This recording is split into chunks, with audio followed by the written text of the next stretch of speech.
Hi friends, my name is Ludmil and I am DevRel contributor at Near DevHub. I would like to welcome you to the Tools community call. And if you haven't attended one yet, those are informal sessions where we share updates, discuss, and present tooling projects from the ecosystem. If you want to get involved, join and reach out in our Telegram group. You can see the recordings of the previous sessions on DevHub's YouTube channel. Today, we are joined by a lovely bunch that we are going to be talking about Lantstool, Inindexer, and the tools that came out of them. We have updates from Georgi from LimeChain on WalletSelector, and Fro would present updates and exciting new things that came to the Rust Stack updates. I would like to start with the updates from Vladimir on Lantstool. Vladimir, are you around? Yes. Thank you for inviting me. I'm Vladimir, and yeah. So can you go? Can I proceed? Yep. Cool. So today I want to show you a very quick demo, and I want to show you what is Lantstool and why I built it, and how it could help you with your everyday development process. So let me share my screen. So before that, I prepared a very small and simple smart contract where basically you have two methods. You can write a record and you can read the record. Quite easy. And you will store it in the records lookup map, right? And here we go. So this is Lantstool, the web tool which allows you to basically send almost every possible transactions on here and save these transactions and reuse it. How much time you need to do this. Also, it's not only about the transaction, but also about calls. So here you can see all standard RPC methods, and you call any one of them. So let's go back to our contract and let's put this on the chain. So for this, we need to create an account, right? I prepared a few templates to save our time. So basically, we create a new transaction here. You can select the access key. Before you will be able to do this, you need to go to the keys page, and you basically need to import this. So currently we support only seed phrase and private key, and also you can specify derivation path. So for this, you will need to put some actions. So the first action should be create account.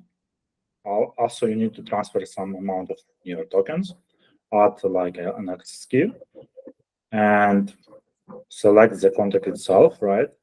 So for this, let's select the contract. And also, we want to initialize our contract, and we need to call the new methods. This, for example, 15 teragas. And let's name it test.eclipser.testnet.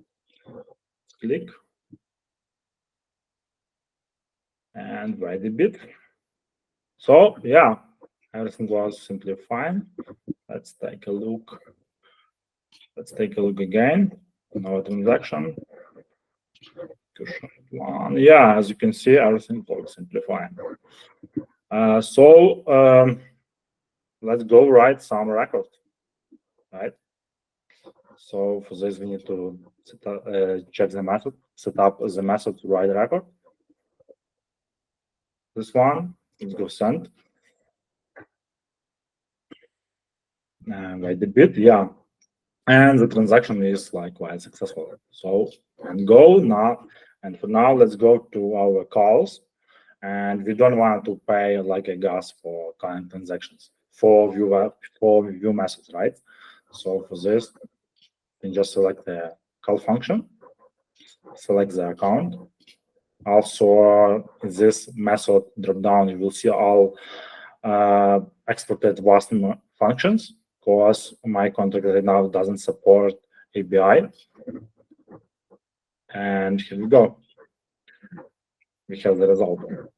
Also, we can simply rewrite record. And another Oops. And another success. Just what we rewrite, right? Cool. So, and you can do whatever you want.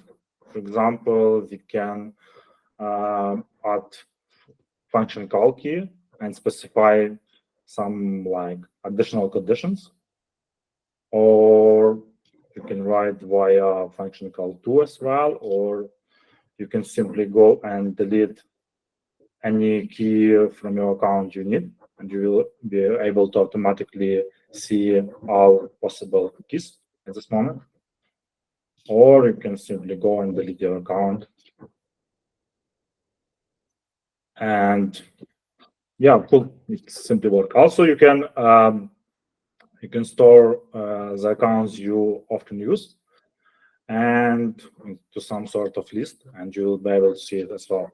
So all data are like non-custodial and saved into your Inindexer DB inside the browser. So nothing is shared is publicity. Yeah. So it is.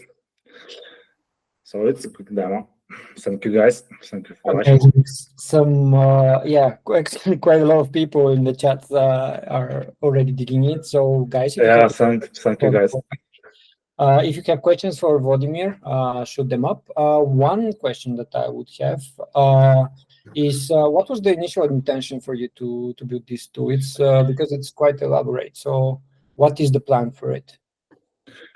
So my initial intent to create this app was when I was like ex-Near Foundation core contributor. I every day have like a lot of work with the smart contracts. For example, I worked with multi-sig contract for Near Foundation, and we built with the PR the front end. And the problem was that I tested it already on the mainnet. I sent a lot of like request function call with a lot like of data, you know, with a very like big arguments JSON. And when you call like 100 or 200 times this function call, and you need to change like some small piece of data, it's like brain boring. So at that time, so the idea was born how I can like make my life more easier. So, and it was like almost 10 months ago. Yeah. So that's the story in a nutshell. Yeah, classic one. If you have to do it more than twice, better automated. I see that Vlad has raised hand. Vlad? Yeah, well, quick question. Do you have support for WalletSelector, so you don't need to give up your private full access key to the Not right now, because my main intention to provide support for the testnet, and also not only for testnet or mainnet, but also for every local chain you can like launch. So, and I thought how I can integrate WalletSelector to the chains what I don't really know about. So, for example, if you will launch your own local net or some private net, and you won't have WalletSelector support, and yeah, so this time it doesn't make any sense to have it. So because it works only for two nets, mainnet and testnet. So yeah, I decided to skip this, at least for now. Maybe very possible I will add the support for Ledger in the future. Yeah, because my intention to support all possible new chains. I see. Yeah. Well, mainnet and testnet are still the most popular ones, but I see your point. Yeah, but I mean, as far as this is not for the mainnet, mostly this is for testnet, so it's not a big deal to share your testnet like private key, right? Because you don't have real money on that. So yeah. But for the mainnet, definitely, yeah, it would be nice to add WalletSelector, but we can face like some problems. For example, limitation for the maximum transaction size you can pass through it. I believe so. Great, thank you. Next on the agenda, it's the man himself, Vladimir, more known as Slime Everything. He is active contributor from the community, actively talking into the dev channels and like built quite a few cool stuff that he's going to be sharing some of them with us today. So Vladimir, Hey, thank you. Yes. Amazing, great to have you around, man. Do you see the screen? Yep. Great. So Inindexer is a near indexer framework. It allows you to get data from near data, AWS Lake framework, and in future you will be able to also spin up your own indexer using near core, but I don't actually have the hardware for it yet, so not now. It has What your screen is not showing up. oh, let me try again. What about now? Yeah, it works. Yeah, great. But only the meets. Tab. Oh, no, it's full screen. Okay, yeah. It's all good. So it has different sources of near data. It has an interface that you can implement as a trait. It has this process, which are basically just loops of raw data, but it also has on transaction and on receipt, which has structs that have previous receipts transaction data, and all receipt is in the transaction. So you don't actually have to gather all these receipts, parent and child receipts. It's everything in one place. It does retry automatically, has performance warning, handles skipped blocks, and Control-C has a feature that allows you to continue on interrupt on Control-C, and has some more utilities. So one of these indexers, it has quite a lot of indexers actually. Open source, you can use them as examples. Everything here. So one of these is a log indexer. It's basically just an indexer that sends everything to a Redis DB, to Redis stream. And one of the main users of this is Interior bot. So you can select contract logs and see what logs you want to get. It can be plain text. You can add some account. It's a valid near account, so it works. But it has to be .near or .testnet if you want to actually use it. So you can set up many filters. It supports mainnet and testnet, and you can also filter by NEP 297 events, like standard, version, predecessor, event, and so on. For example, I want to get some token events, so I set up a NEP 141 event, and it should appear shortly.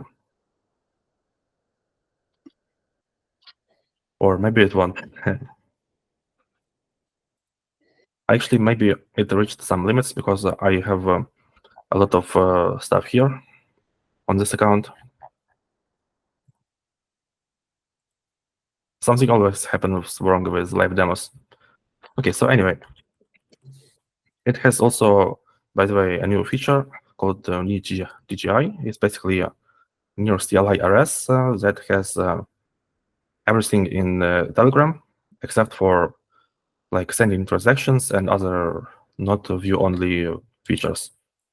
So you can, oh, it's actually here, started appearing. So I want to see data for Slime.near. Let's quickly turn this off. So on mainnet and now.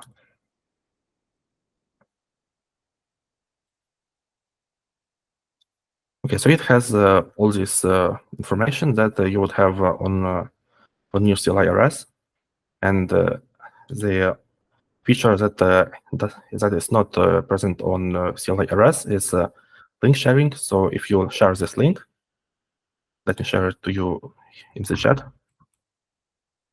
When you run this link and you click start, you will get the same output as I got. You will run the same command. It's an open source bot.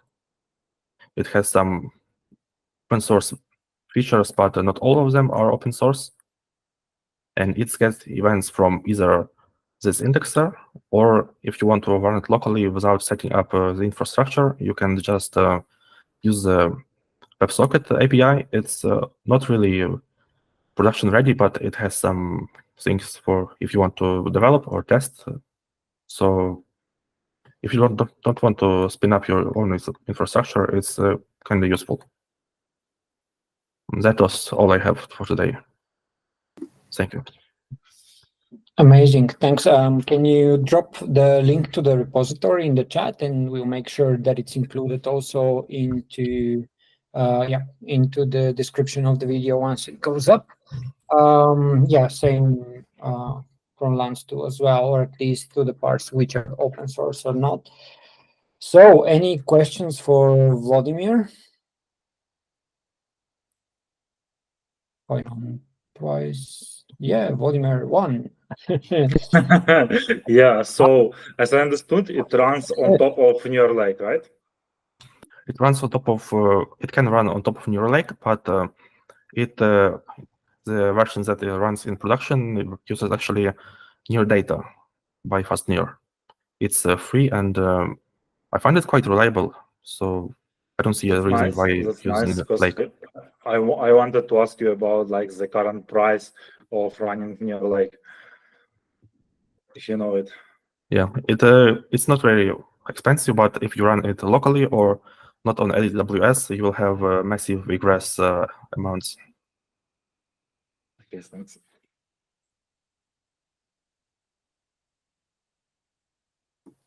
All right, so let me bring up the agenda once again. And yeah, I don't know how much of you, but I assume most of, not only you, but most of us here have had some issues with the wallet selector not being the same version with API.js, and it was like not really a nice state. Now this has been fixed, however, there are more updates coming to it, and Georgi from LimeChain is going to be presenting us and giving us some updates on the wallet selector. I see that both Georgi and Christo are in the call. Who's going to present with us today? Georgi. It will be me. Georgi. Amazing. Hey guys, my name is Georgi. I work at LimeChain, and I'll give you a short update on what's new in Wallet Selector. The first thing is that we updated the API.js version to version 4 and removed some packages, which led to 1 megabyte reduction in bundle size, which is a lot. There are two new packages. The first one is BitWallet, which is a newer version of Mint-based wallet with some changes. The other one is there is support for Ethereum wallets now, which will allow the creation of Ethereum compatible transactions from your transaction inputs, which is pretty cool. There's a new toggle which allows you to choose if you want to remember the last wallet you used or not. This is on the UI. And the last important thing is that there's now support for the failover RPC provider, which allows developers to specify multiple RPC provider URLs. Sorry. And I think that's pretty much it. It was pretty short, I guess. But yeah. What can we expect from the wallet selector in the near future? Something that is coming soon is the support for signing multi-methods, which will be done once we have finished. We need to finish some PR changes in Near.js. Once they're done, we can proceed with the support for signing multi-methods. Great, amazing. And any other inside things that you can share maybe about Near API.js or anything else that currently LimeChain is providing support for? Christo maybe can take this one, or We're not sure if okay. Yeah, Okay. go ahead, John. Go ahead, John. Yeah, I was gonna say that we are currently working on the SDK JS pack, SDK for JavaScript. There will be more updates soon. Amazing. Looking forward to hear them. And so we'll totally have you on the next Tools community call. Meanwhile, Elliot has brought up an issue that needs pay attention, so we're going to check it out as well. Thanks for bringing that up, Elliot. Does anyone have anything to add for the wallet selector, or some questions to Where's the LimeChain? demo? Coming up soon. Speaking Speaking of the demo, I would like to ask you, Morgan, would you like to, because more or less of a wild card, because we just showed up, but do you want to talk a little bit more about Okashi and maybe present the demo with it? Or where you thought I can talk about a little bit of what's taken. When was ETH Denver? 4 or 5 months ago? Yeah, it's been a while, yeah. I remember it was good. So it's taken quite a long time to abstract away details for Okashi. And am I showing Infinity Mirror? No? Can you guys see what I have on my screen? We can see the screen. You're sharing localhost or like local network. Yeah. Yeah. So this is the build that's in progress. It's not online, and I'm hoping that most of the work will be done by the end of this month. So Okashi proper was built and funded by Stellar to support the Soroban smart contract. And over the past months, we really tried abstracting things away because we want to broaden out the scope for onboarding developers to blockchain. That's our mission, right? Onboarding developers to blockchain. And the first step is Rust. And so like, it's good that we supported Stellar. It's good we did that experiment with Near, but Okashi was just a single lane. So we only supported a single SDK, which is the Soroban SDK. And you can compile a contract, and that's fine. But broadening it out so that you can create projects for various environments, well, specifically in this case, 2 environments, Stellar and Rust, it was a challenge because the platform was not designed with that intention to begin with. And so there's like a massive rebuild of the whole thing. Pretty much every single file has seen changes in our commit history. But now you can do things like select Rust or Stellar when you're creating a new project. Then if you create a new project with Rust, we can just compile your Rust and get the Rust output. So these are, a couple of proc macros to decorate your library. So you take any kind of function, you decorate it with executable, and then you import the log macro, which works exactly like the print macro in Rust. So you can print regular strings, you can print placeholder strings, you can print complex debug types like this, and sort of get this output right in the console. So this is the first step of broadening out the appeal and introducing the very first step for developers getting into blockchain. We feel like Rust is the platform for blockchain development. Obviously, there's flavors to it. There's Stellar, there's Near, but Rust is the uniting thing, and so we want to service those folks and provide them with the ability to write something quick in the browser without having to install Rust, compile it, and see the result, and I don't know, make a change, recompile it, and see the result, and sort of develop an intuition.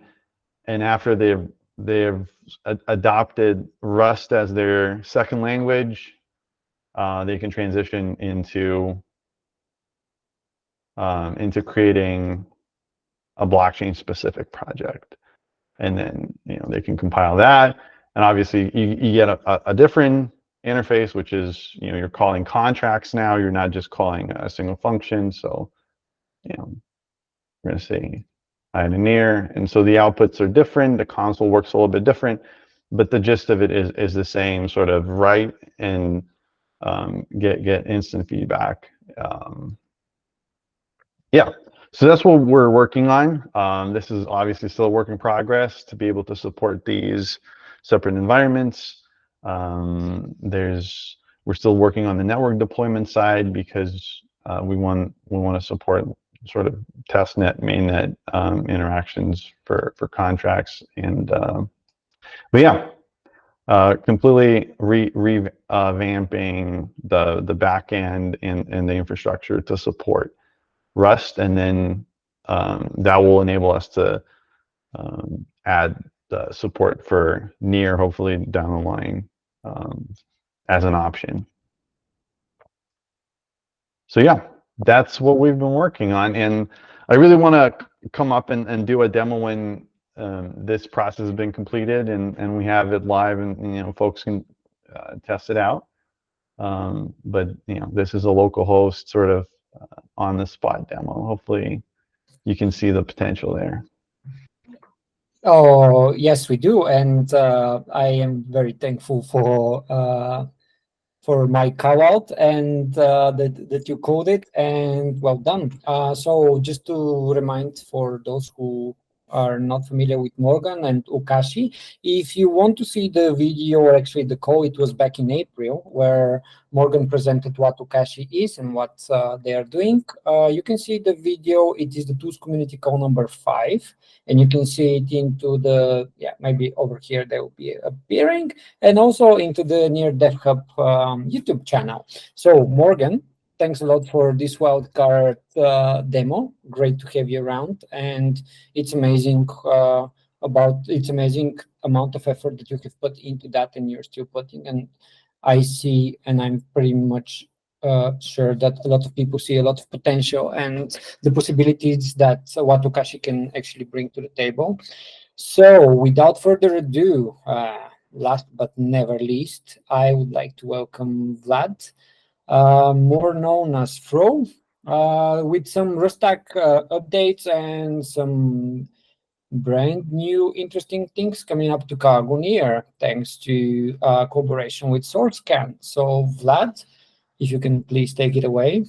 Absolutely, yeah. There's going to be packed update with all sorts of tooling. There is no particular order, so bear with me. We will take it from here. Let me share a screen. Can you see my Cargo Near new project templates? Yes, we can. So just FYI, something that has been here for a while now is the starter template repo, where you can go and use it as a template to start a new project in the code spaces, right there. It's been contributed and built quite a while ago, so I wanted to just remind everybody about the existence of this page, because it's still very handy. But that was just an intro into Cargo Near changes that we have been baking for several months, I guess, and I'd like to demo the changes there.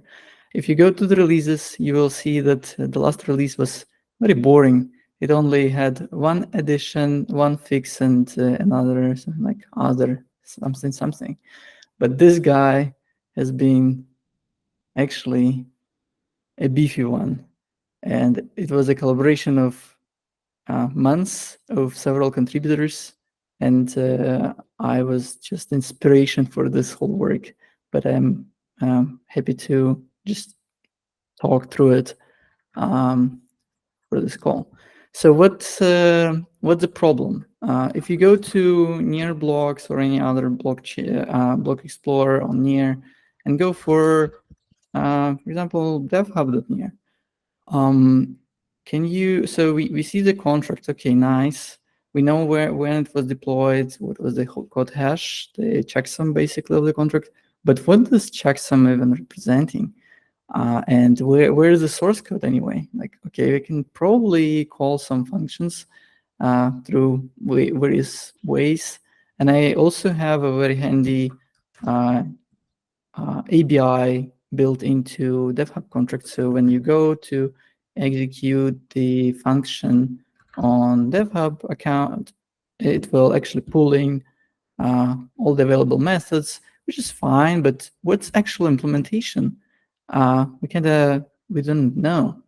And the reason for that is that the contracts on Near are basically bytecode of WASM, which is great on one point of view, and you can, disassemble it, but it's not very fun. But they are built from the source code. At least usually, I've never seen anyone realistically building WASM at the bytecode level. So they do have the source, but where is the source? And the source is usually somewhere on GitHub, but there is no link from like deployed contract back to the source. So what we've decided to add is to add some metadata.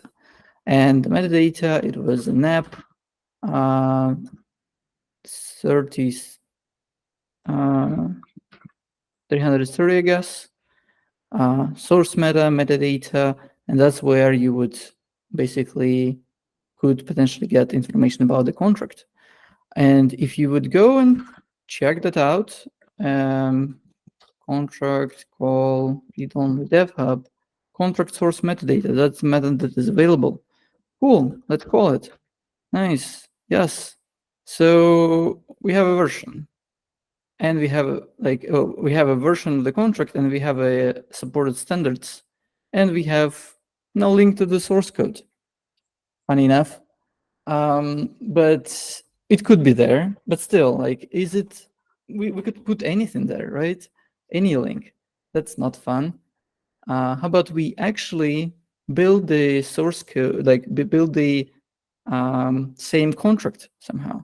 Can we do that? Well, if we have the same code and we try to build the WASM again on a different environment, on different laptop, server, whatnot, operating system, you will actually get a different WASM file.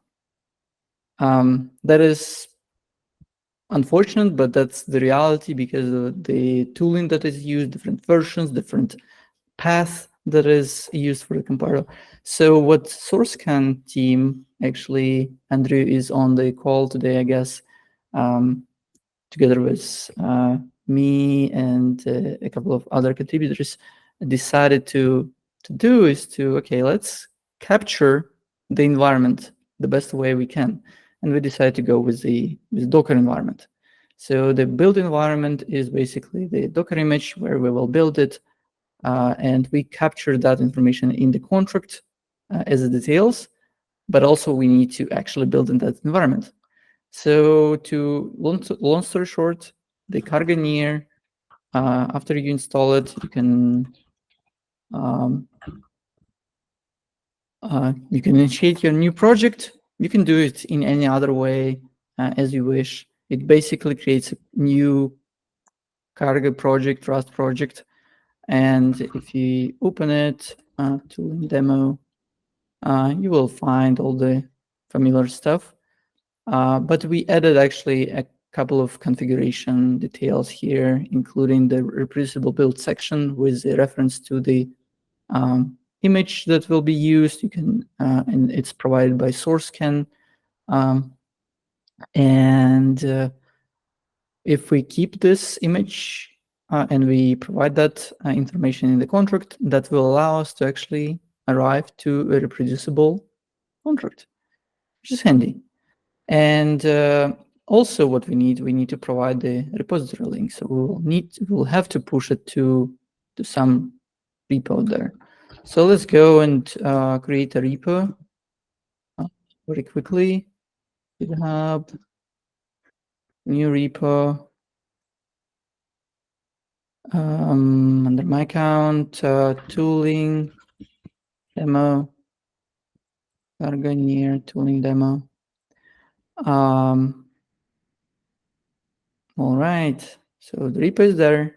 We can now copy it to here. What else do we do? We don't do anything else. We just go and we need to obviously commit the changes and fix the repo link. And once that is pushed, we can do cargo build or cargo deploy straight away. Let's use my testnet account to deploy it. So what will, hold on. You didn't I push. think Didn't you I didn't push? push it. Okay, yeah. True. That's right.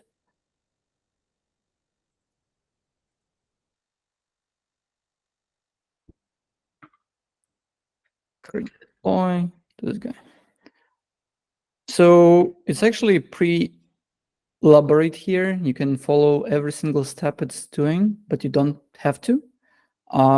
It creates the environment. It uses Docker to prepare everything and to clone your repo cleanly into that Docker image. And then it builds the contracts right there. It builds it with ABI by default. It builds it with all the reproducible build details into it.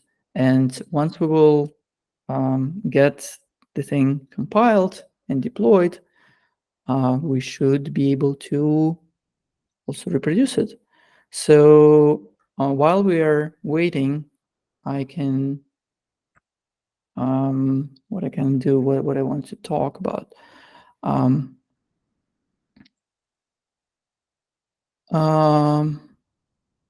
Yeah, let me talk about a different feature for a bit. So we have near CLI changes that is also just one line in the release notes, but it's actually huge in my opinion. So it's a new teach me mode. And when you start with that, it will actually provide more details when you do any actions with the blockchain. So while selecting something, there is nothing happening, just questionnaire right here. But as soon as you start hitting some actions, you will actually see the exact like interactions happening with the RPC or some other like activity that is happening, serializing, deserializing with data. Let's see it down here, hopefully. Yeah, so when we are calling a get function on social.near contract, this is how you call it. But then in response, you will receive this nonsense, which is actually just an array of bytes. So here's a helpful Python snippet that you can use to decode it. But handily enough, teach me mode also decodes it for you for a more human readable way of representing it. So you can always see what's like in the response. And then it proceeds with the regular output and details about the account that you are viewing. So definitely great way, like source of wisdom. And if you want to learn how exactly near CLI does it, that's as easy as just adding teach me. Cool. So going back, the Cargo build has completed and we are ready for deployment. We don't need to initialize that contract. It's a simple greeting contract. So let's deploy it. Yes, and confirm. And here we are. So just for your context, the contract itself has no changes here. It's exactly the same thing. No additions at all. So the only change you will need to add in your own contracts if you haven't initialized them with Carganeer new is this section. And yeah, let's see what it gives us. So if we go and execute near on contract call function read only on this my testnet account that I was using for tests. So you will see that there are basically two view methods available now: contract source metadata and get greeting. It's not important. Get greeting is not important right now, but contract source metadata is handy. Let's view it. Okay. Boom. Now we know that it. So the source code is right here. So it's the specific commit with this specific Docker image. With with this specific like root path inside the contract. So if you have several contracts inside the same repo, it's also supported. Or like if you have a it's called factory contract that needs to embed it. It's also like inside one repo you can easily point out to the folder that needs to be built, and this is the command that will be executed inside the image. So it's also Carganeer built. So in this image provided by SourceScan, we see that. And now if we will just reproduce the same environment, same code, same stuff, we will be able to see that the source code as of this commit is actually producing the same bytecode, same WASM file, byte to byte. And at this point, I want to pass it to Andrew, who is building upon this foundation on the SourceScan side and providing some UI for it. Andrew? Yeah, hello everyone. Hope my internet won't have any trouble. So yeah, thanks everyone that has been contributing in the past months to this inspiration. And I will add to the presentation and show how the reproducibility could be used afterwards. So here we have the updated app for the SourceScan. It's almost the same. I wouldn't be able to show like the testnet deployed contract by Vlad because I'm on the indexing mainnet right now. It's kind of hard. I'm using the new tools from subquery. At least it is cheap. It doesn't cost anything. Yeah. So what's happening after people deploy with Carganeer deploy? I'm catching every transaction that have deploy contract action inside, and then I'm passing them to verification server that is compiling the contract in the same way and comparing the hash of the compiled contract and of the contract on the new chain. And then if the hash is the same, it is added to the SourceScan verifier contract, which is currently this one. And this app is using this contract to filter through all the deployed contracts using Carganeer. And so you can basically see the contract name, language of the contract. Right now it only supports Rust. Also the block in which it was verified, the code hash, the four first digits or four last digits.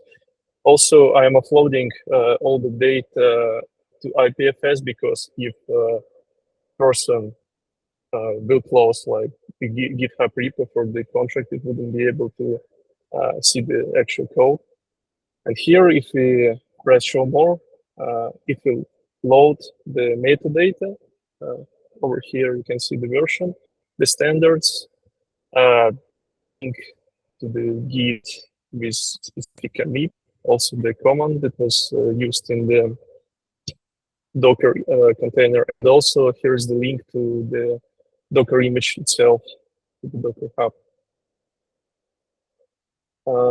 Yeah, and this was it.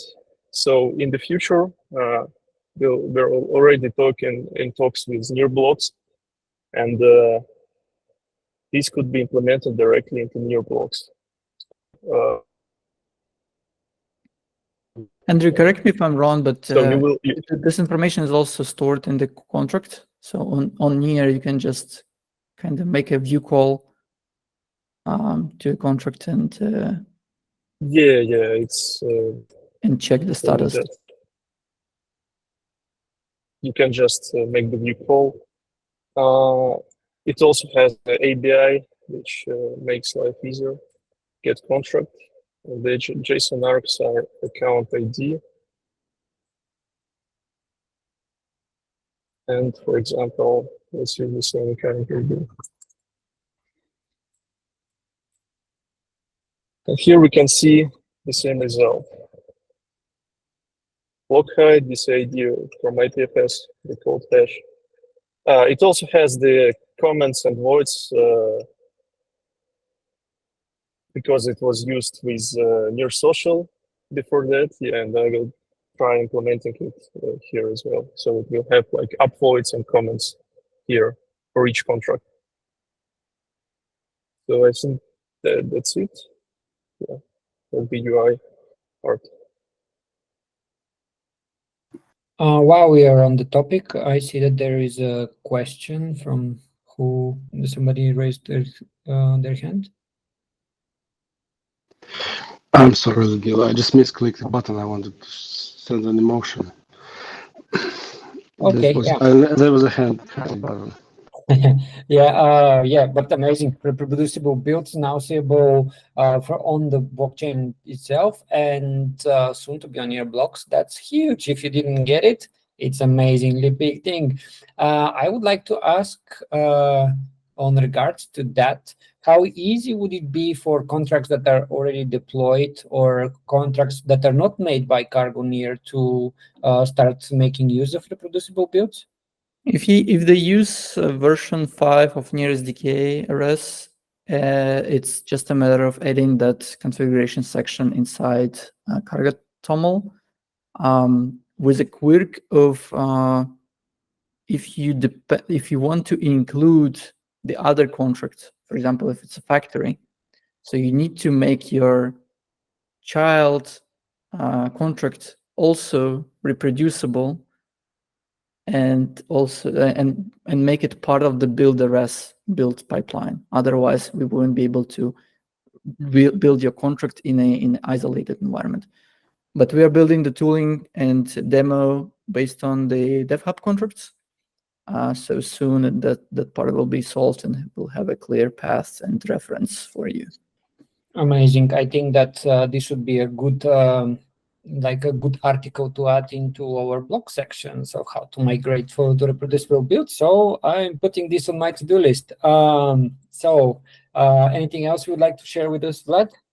Yes, absolutely. But before we do that, are there any questions regarding the topic that we just covered? Because I'm just quickly interested. Are you storing this in a WASM custom section? No, it's Near SDK RS. It generates a new view function, and the new function is just basically hard-coded values from the WASM point of view. Thanks. Yeah.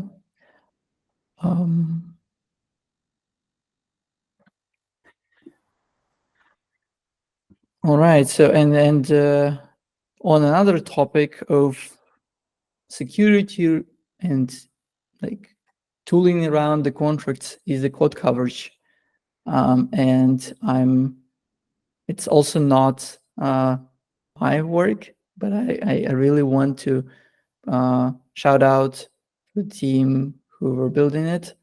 So it's a hacking team,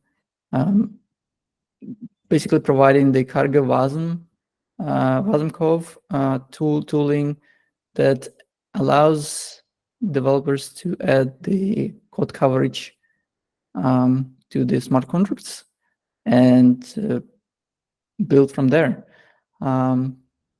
we are yet to add this functionality into NearSDK RS CI pipelines, but I already tried it and it really works great for small contracts. So yeah, check it out if you didn't yet. That's huge, and I think this will bring a lot of confidence in the contract development landscape. Yeah, that's all from my side for today.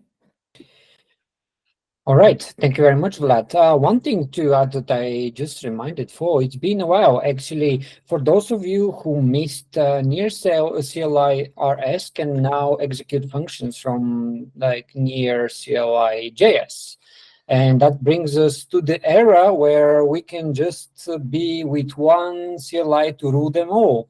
And surprise, surprise, that would be the Rust version of the CLI. So in the near future, we would be removing all the documentation about the JavaScript CLI, and we'll be, when we speak for the CLI, this would be the only one, the Rust near CLI RS.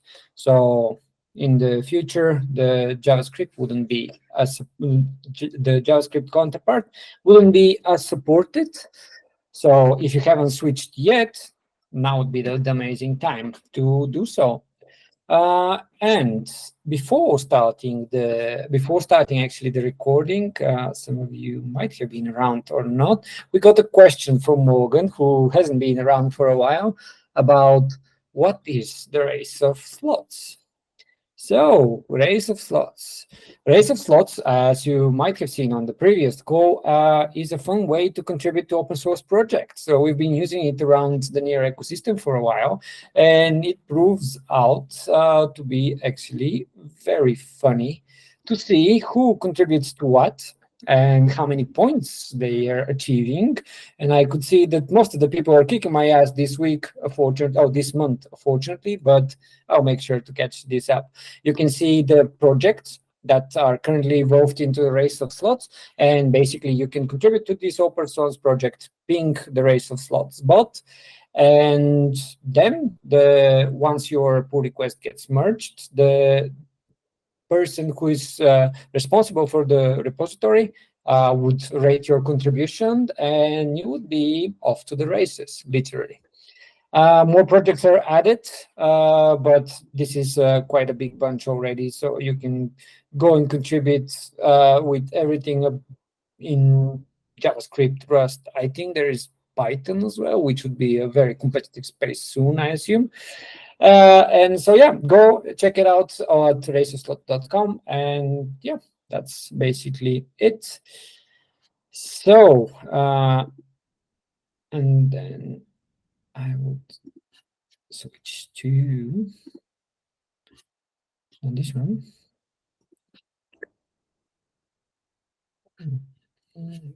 1 second. There we go. So that's it for today. Thank you very much for all who joined our call, and for those of you watching later on the YouTube channel, you missed.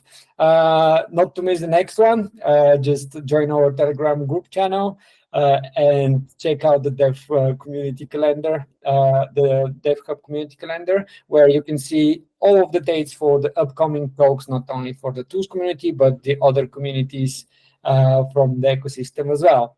If you have any questions, feel free to reach out, and see you on the next one. Thank you.